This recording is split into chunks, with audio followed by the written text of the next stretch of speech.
দুর্গাপুজোর ষষ্ঠীর দিনে বস্ত্র বিতরণ করে নজির গড়লেন নবগ্রাম বিধানসভার বিধায়ক কানাই চন্দ্র মণ্ডল। নবগ্রামের পলসন্ডা নিজের বাসভবনে দুর্গাপুজোর ষষ্ঠীর দিনে প্রায় 1000 দুস্থ গরিব মানুষদের বস্ত্র বিতরণ করেন নবগ্রাম বিধানসভার বিধায়ক কানাই চন্দ্র মণ্ডল। বস্ত্র পেয়ে খুশি সাধারণ গরিব মানুষজনেরা। কাপড়, লুঙ্গি, ধুতি, বাচ্চাদের জামা প্যান্ট দিয়ে যে যেমন ঠিক তাকে তেমনভাবে বস্ত্র বিতরণ করে নবগ্রাম বিধানসভার বিধায়ক চন্দ্র মণ্ডল।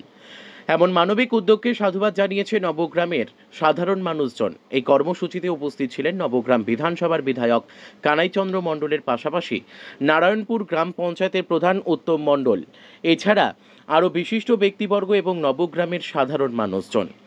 এই নিয়ে কি বলছেন নবগ্রাম বিধানসভার বিধায়ক কানাইচন্দ্র মণ্ডল, শুনুন।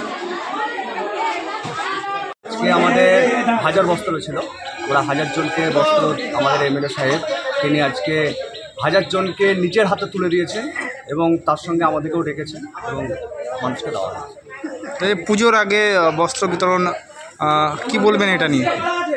এই বস্ত্র আজ থেকে নয়, আমাদের এমএলএ সাহেব যেদিন থেকে এমএলএ হয়েছেন সেদিন থেকেই তিনি, তার আগে থেকেই মানে প্রধান যখন ছিলেন তখন থেকেই তিনি এই কাপড় বস্ত্র প্রত্যেক দুর্গাপুজোর আগে এবং ঈদের আগে দান করছেন।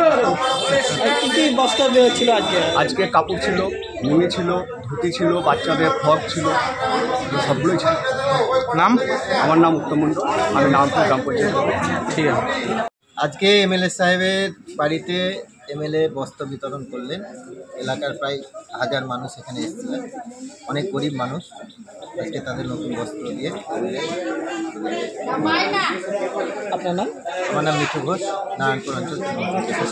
ঠিক আছে। কে দিল? কে কারা দিল? এমএলএ। এমএলএ